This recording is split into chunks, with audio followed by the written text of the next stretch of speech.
Mother Teresa and institute of computer education में आपका स्वागत है। नेक्स्ट टाइप जो हमारे पास अवेलेबल है वो है पेज लेआउट के रूप में। पेज लेआउट में काफ़ी सारे ग्रुप्स हमारे पास अवेलेबल हैं, जैसे themes, page setup, page background, paragraph और अरेंज। सबसे पहले थीम्स की जानकारी लेते हैं। बाय डिफ़ॉल्ट हमारे पास जो थीम्स अवेलेबल हैं, थीम्स पे क्लिक कीजिए, इस पर काफ़ी सारे थीम्स आपके पास अवेलेबल हो जाएंगे। जैसा थीम चाहिए आप वो क्लिक करके एप्लीकेबल कर सकते हैं। आप चाहें तो यहाँ कलर पैनल पे आके थीम का जो कलर चेंज करना चाहते हैं वो भी चेंज कर सकते हैं। आप उस थीम के साथ जो फ़ॉन्ट हैं वो भी चेंज कर सकते हैं और इस तरह से इफ़ेक्ट भी आप उसमें चेंज कर सकते हैं। इस तरह से आप थीम का यूज़ कर सकते हैं। अगला ग्रुप हमारे पास जो अवेलेबल है वो है पेज सेटअप। पेज सेटअप में सबसे पहली कमांड मार्जिन्स की है। मार्जिन पे आप क्लिक करें। आप चाहें तो पेज के लिए डिफरेंट टाइप का मार्जिन आप चूज़ कर सकते हैं। नॉर्मल, नैरो, मॉडरेट, जैसा मार्जिन आप चाहें वैसा ले सकते हैं। कस्टम मार्जिन पे जाके आप अपनी इच्छा या रिक्वायरमेंट के अनुसार भी मार्जिन आप सेट कर सकते हैं। नेक्स्ट कमांड हमारे पास है ओरिएंटेशन। ओरिएंटेशन का अर्थ है कि पेज का हाइट यानी कि पोर्ट्रेट में दिखाया जाए या विड्थ यानी कि लैंडस्केप में दिखाया जाए। अब बाय डिफ़ॉल्ट हमारे पास जो पेज आ रहा है वो पोर्ट्रेट में है। अगर मैं इसे लैंडस्केप पे क्लिक कर दूं तो ये लैंडस्केप में कन्वर्ट हो जाएगा। इसे फिर से पोर्ट्रेट के लिए करने के लिए हमें ओरिएंटेशन में पोर्ट्रेट पे क्लिक करना पड़ेगा। अगला जो ऑप्शन है वो साइज़ है। हम यहाँ से अपने डॉक्यूमेंट के लिए पेपर का साइज़ सेट कर सकते हैं। बाय डिफ़ॉल्ट A4 साइज़ है। आप चाहें तो A6, A5 जिस तरह की आपकी रिक्वायरमेंट है उस तरह का साइज़ आप ले सकते हैं। आप चाहें तो मोर पेपर साइज़ पे जाके अगर आप कस्टम साइज़ देना चाहते हैं तो वो भी दे सकते हैं, ताकि आप अपने कंटेंट के अकॉर्डिंग या डॉक्यूमेंट के अकॉर्डिंग पेज चुन सकें। नेक्स्ट जो कमांड हमारे पास अवेलेबल है वो है कॉलम के रूप में। मान लीजिए कोई पैराग्राफ जो कि मेरे पास डॉक्यूमेंट में लिखा हुआ है, अगर उसे मैं कॉलम्स में कन्वर्ट करना चाहता हूँ तो उस पैराग्राफ को सिलेक्ट कर लूँगा। यहाँ से इसे मैं कॉलम्स में कन्वर्ट कर सकता हूँ।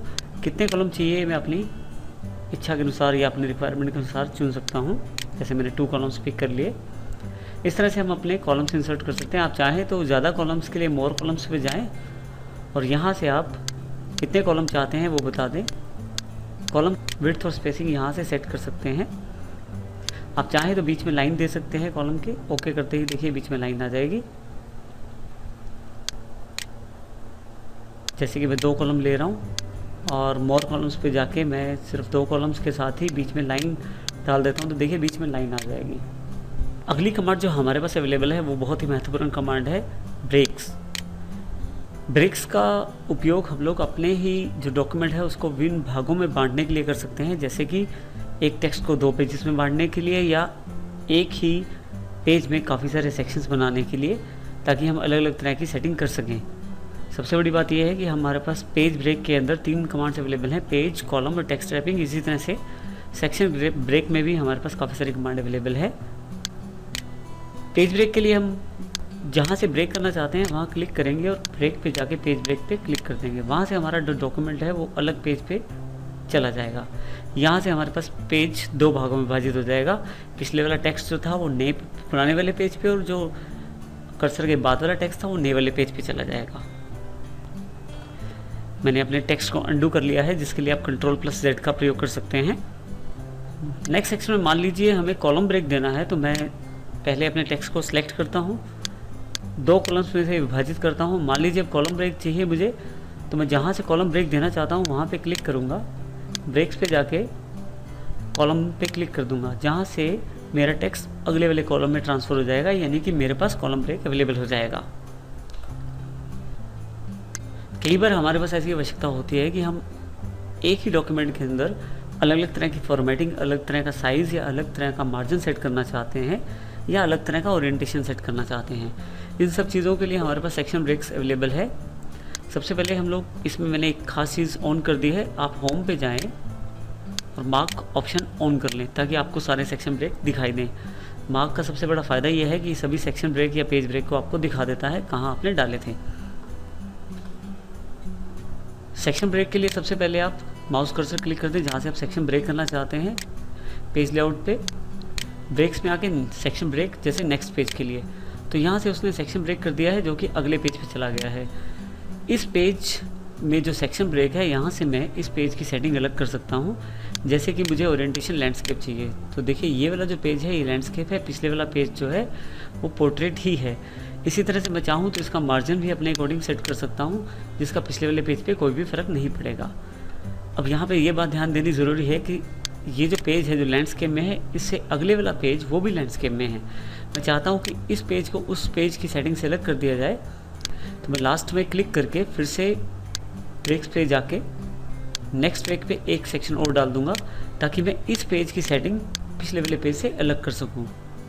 इस तरह से मैं सेक्शन ब्रेक का प्रयोग कर सकता हूं अपनी पेज को डिफरेंट पोर्ट ओरिएंटेशन या डिफरेंट तरह के मार्जिन या डिफरेंट तरह की सेटिंग्स देने के लिए।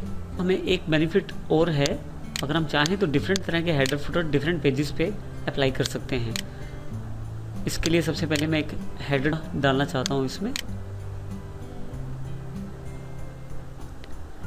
जैसे मैंने सिंगल हेडर डाला इसमें। अब हेडर के नीचे देखिए सेक्शन 1 लिखा आ रहा है, जिसका मतलब ये पहला हेडर है हमारा।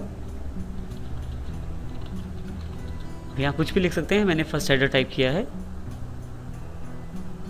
अगर मैं ध्यान से देखूँ तो दूसरे वाले पेज और तीसरे वाले पेज पे भी फर्स्ट हेडर लिखा आ रहा है, लेकिन मैं इसे बदल सकता हूँ।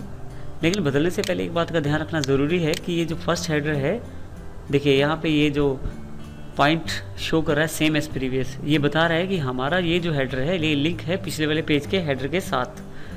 मैं चाहूँ तो इस लिंक को हटा सकता हूँ, मुझे करना सिर्फ इतना है, हेडर क्लिक करके लिंक टू प्रीवियस ऑफ कर देना है। देखिए यहाँ से सेम एज प्रीवियस हट गया, जिससे कि इस हेडर का पिछले वाले हेडर से लिंक अलग हो गया है। अब मैं चाहूँ तो कुछ अलग टेक्स्ट भी यहाँ दे सकता हूँ, जैसे कि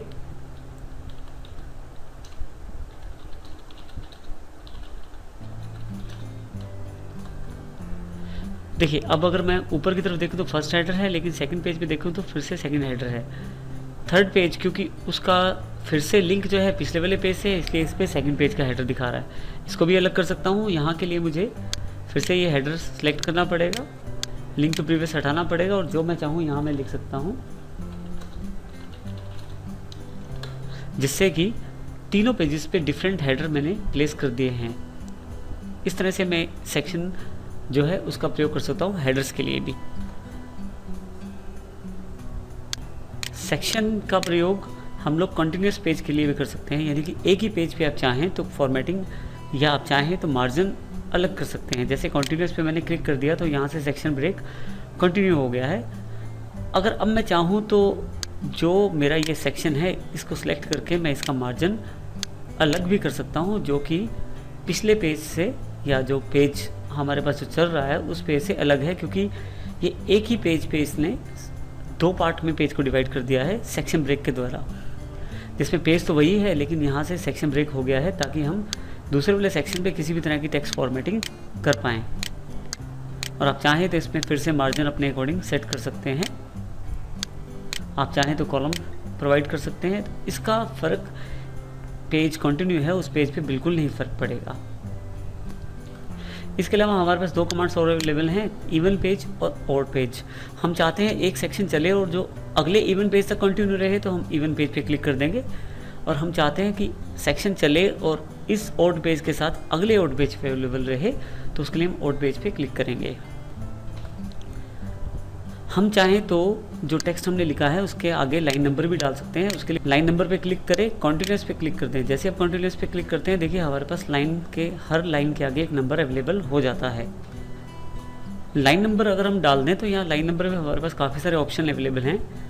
ध्यान से देखो तो लाइन नंबर 1 से चल के जैसे 27 यानी कि 27 तक जा रहा है, उसके बाद 28 से लेके 35 तक जहाँ तक मेरी लाइन्स अवेलेबल हैं। अगर आप ध्यान दें तो काउंटिंग जो है वो कंटिन्यू है 27 के बाद 28। लेकिन अगर मैं चाहता हूँ कि ये काउंटिंग हर पेज से नई काउंटिंग शुरू हो जाए तो लाइन नंबर पे जाके आप रीस्टार्ट ईच पेज कर दीजिए, हर पेज पे आपकी काउंटिंग अलग अवेलेबल हो जाएगी।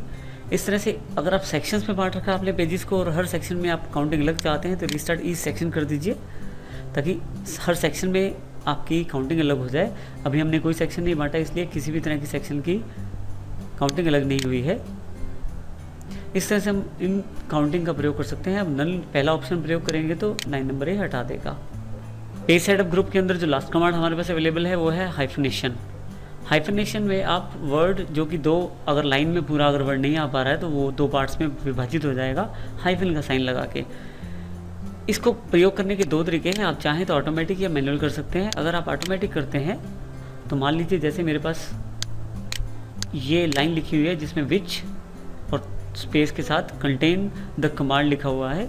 अगर मैं यहाँ कोई वर्ड डालना चाहूँ, जैसे कि विल वर्ड का यूज़ करना चाहता हूँ, तो देखिए उसने ऑटोमेटिकली कंटेन के वर्ड के साथ हाइफन सेट कर दिया है। और ये तो हमारे पास हुई ऑटोमेटिक हाइफनेशन। अगर आप मैनुअल हाइफनेशन चाहते हैं तो मैनुअल पे क्लिक कीजिए, जहाँ जहाँ इसे लगेगा कि हाइफनेशन होनी ज़रूरी है उस तरह के वर्ड ये सिलेक्ट कर लेगा। आप येस कर दें तो उसको इसने हाइफनेट कर दिया वर्ड को, फिर से येस करते हैं, फिर से हाइफनेट। तो जहाँ जहाँ इसे लगेगा वर्ड हाइफनेट करने चाहिए वहाँ से हाइफनेट आपसे करवाएगा, और जितने वर्ड आपके हाइफनेट हो सकते हैं सारे हाइफनेट खुद कर देगा। हाइफनेशन कंप्लीट होते ही आपको मैसेज आएगा हाइफनेशन इज़ कंप्लीट। तो इस तरह से हाइफनेशन का प्रयोग कर सकते हैं आप अपने डॉक्यूमेंट में।